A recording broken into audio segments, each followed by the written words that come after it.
And I and Les and David went south in Chile when we were down in Chile for 2 years to do tourism. Basically, went over to Bariloche in Argentina, across the Andes. It was like the Swiss Alps, And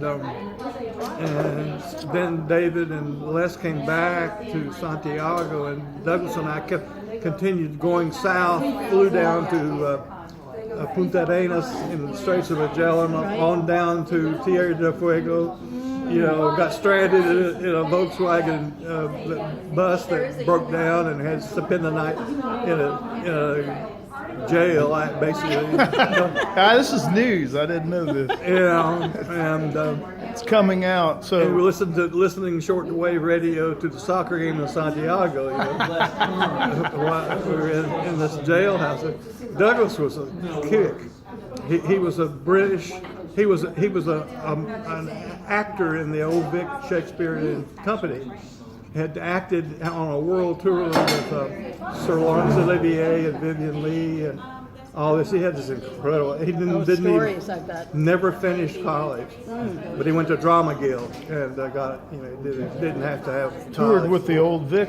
Yeah, he toured with the old Vic all the way around, and then he came back to Chile and was teaching in the same private school, girls' school, boarding school that Les was teaching at. So we all traveled together on vacations in January, and Douglas and I went all the way down to Tierra del Fuego, and then we came back on the Navarino, which was a third class.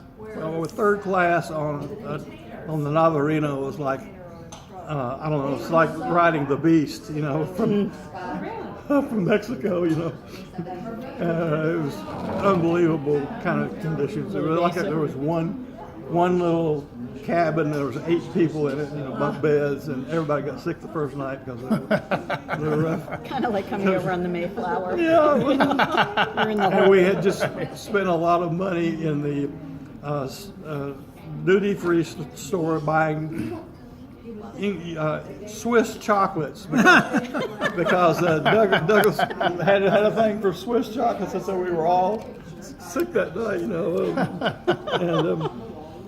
Well, the chocolate took it out of the sickness out of your mouth, right out of the mouth.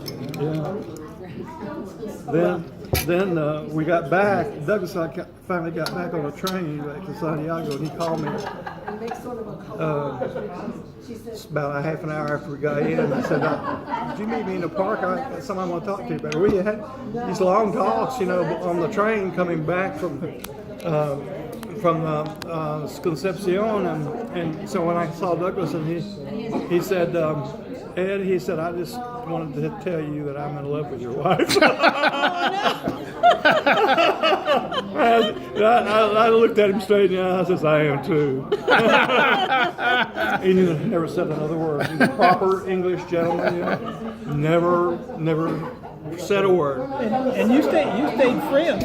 Because he would close friends. When they were in Sherman, Yeah. Douglas would, and his married, they would come visit. Yeah, he finally married a Chilean the week before the coup in 1973. Allende was overthrown and killed. Yeah. And he had worked with Allende on street theater because he was drama. He was into drama. And in fact, if you see this movie, State of Siege, which Costa Gavras produced, he's in it.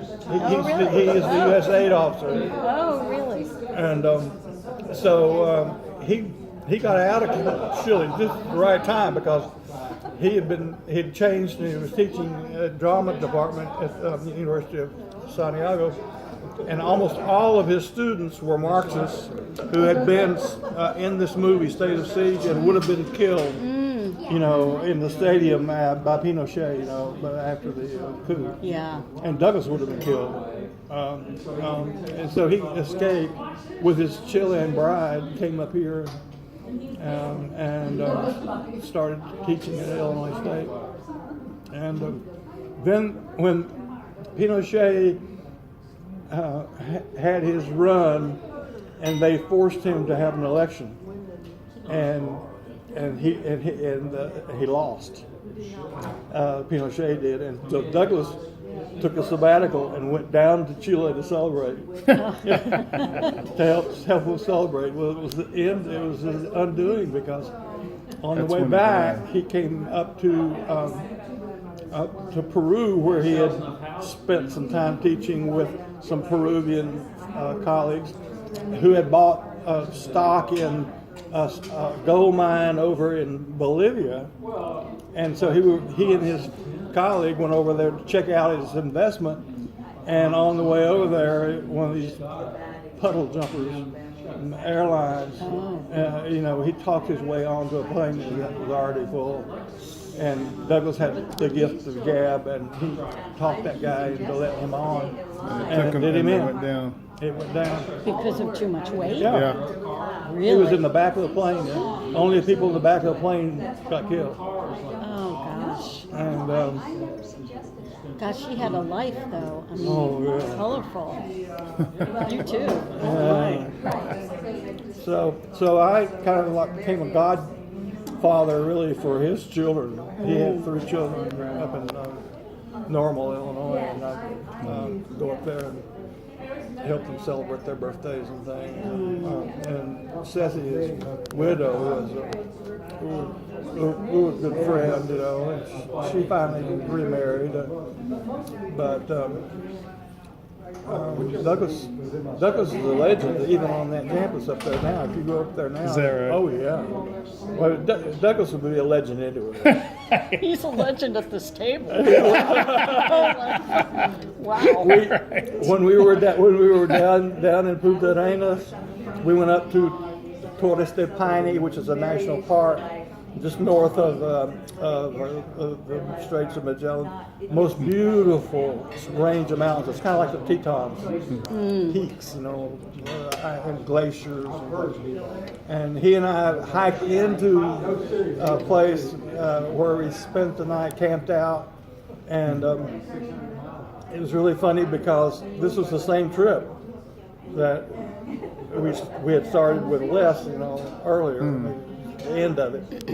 And so it was really funny after I looked back at it. He was always offering to carry my bags.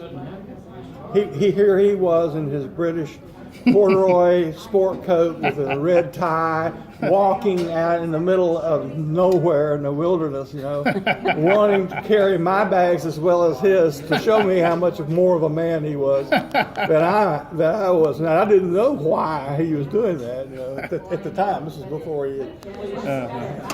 Showing off. And showing off. Wow.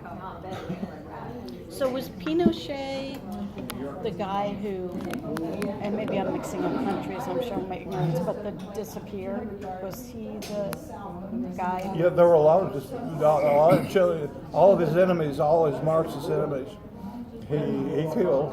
He had killed in the stadium. Yeah. And Because there's a museum down there now.